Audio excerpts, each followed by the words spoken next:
ենթադրություններ կային, որ այս սցենարն է լինելու։ Ինչպես հնարավոր կլիներ կանխել այս սցենարը եւ այս պահին օրինակ ինչ ելքեր եք տեսնում, եթե ընդդիմադիր առաջնորդներին իզոլացման ճանապարհով է գնում իշխանությունը։ Դուք շատ կարևոր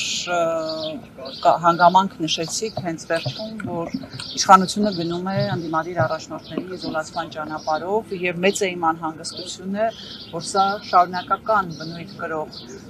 գործողություն է լինելու եւ առնչվելու է տարբեր ընդդիմադիր ուժերի առաջնորդների եւ քաղաքական ու հանրային գործիչներին։ Մենք ականատես եղանք, որ այս իշխանությունը ոչ միայն պատրաստ էր լքտիաբար գողանալ մանդատները, այլ նաև դրանից հետո շարունակել իրավական գործընթացներ, իրենց գնահատմամբ իրավական, բայց ակնհայտորեն քաղաքական գործընթացներ։ Եվ սա այլ կերպ քան քաղաքական հետապնդում կոչել չի կարելի, որովհետև մենք նախընտրական փուլում արդեն տեսել էինք, որ Նիկոլ Փաշինյանը հայտարարում էր, որ ուրեմն պատժելու է եւ, չգիտեմ, ասֆալտին է փռելու եւ մնացած արտահայտությունները չկրկնեմ ընդդիմադիր ուժերի ղեկավարներին եւ սա իր հայտարարած ուրեմն գործընթացի շարունակությունն է։ Ասել, որ այստեղ կա իրավական գործ, ինձ թվում է զավեշտի ժանրից կլինի, որովհետեւ այն ինչի շրջանակներում մեղադրանք են առաջադրել եւ այն ինչի շրջանակներում երեկվա 13 ժամանոց շոուն իրականացվեց եւ այլն, պարզապես խոսում է մեկ բանի մասին։ Փաշինյանը հրահանգ է իջեցրել եւ իր հրահանգը կատարում են։ Մեծ է նաեւ իմ անհանգստությունը, որ այդ հրահանգը այսօր կկատարի նաեւ այս դատարանում նստած դատավորը, որովհետեւ իրենցից այլ բան ակնկալել, քան Փաշինյանի հրահանգները կատարել հնարավոր չէ։ Այստեղ բազմաթիվ մարդիկ են հավաքվել աջակցություն Գագիկ Ծառուկյանի, նաեւ տեսնում ենք, որ տարբեր ընկերությունների աշխատակիցներ, որոնք անորոշության մեջ են հայտնվել, չիմանալով թե ինչ կլինի։ Այսինքն, սա դուք ինչպես որակեցիք, քաղաքական է, բայց արդյունքում հազարավոր մարդիկ մնում են առանց աշխատանքի։ Մենք սա պետք է դիտարկենք երկու կոմպոնենտով։ Կոմպոնենտ 1 քաղաքական հետապնդում Գագիկ Ծառուկյանի նկատմամբ, որովհետև տեսանք, որ այդ քաղաքական հետապնդման շրջանակներում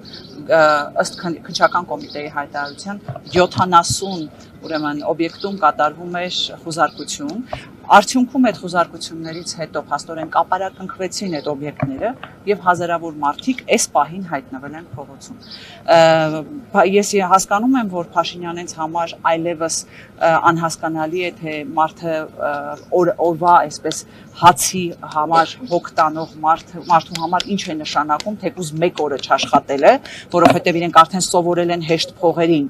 բայց այս որոշմամբ կապարակնքելով իրենք լուրջ խնդրի առջև են կանգնացրել ոչ միայն տնտեսվարողներին, որտեղ իրենց մեղքով տնտեսվարողները եւս վնասներ են կրում, այլ սովորական քաղաքացիներին, իրենց օրվա հացը հոգացող սովորական քաղաքացիներին։ Եվ դա երկրորդ կոմպոնենտն է, այսինքն մի կողմից հասցնել տնտեսական վնաս եւ մարդկանց թողնել անորոշության մեջ, մյուս կողմից իրականացնել քաղաքական հետապնդում։ Տիկին Վարդանյանի հետ Արարատցենի հետ կապված եղան խոսակցություններ, որոնք չի կարելի խոսակցել զանգի, որովհետեւ կարող է իդեոլոգիական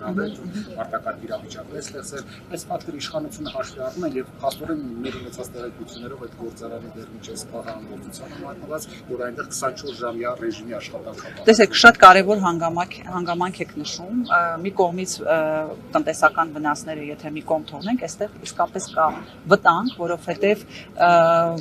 անվտանգության աշխատակիցներ այնտեղ պետք է լինեն, որոնք որ երաշխավորեին, որ հանկարծ որևէ անվտանգային որևէ ռիսկ, որևէ խնդիր չառաջանա։ Բայց գիտեք, երբ որ այս մարդուն պետք է քաղաքական բավարարվածություն ստանալ, ինքը գնում է ամեն ինչի։ Ինքը նույնիսկ ստեղծում է անվտանգային լուրջ խնդիրներ եւ ռիսկեր, եւ մինչեւ այս պահը ըստ էության լուծված չէ այդ խնդիրը։ Հետո Աստված մի արածի, եթե իսկապես լուրջ խնդիր ունենա, ով է պատասխան տալու այդ կապարակնքող ոստիկանները, թե վերևից հրահանգ իջեցնողը։ Այսինքն, երբ որ ինքը ունի ցանկություն ուրեմն մարդկանց քաղաքական հետապնդման ենթարկել, որևէ բանի առջև կանգ չի առնում։ Նույնիսկ ուրեմն կարևոր անվտանգային կանոններ։ Եվ մի հարց էլ էլի հետաքրքիր է, Մոսկովի Ռուսաստանի այցի հետ այս շոուները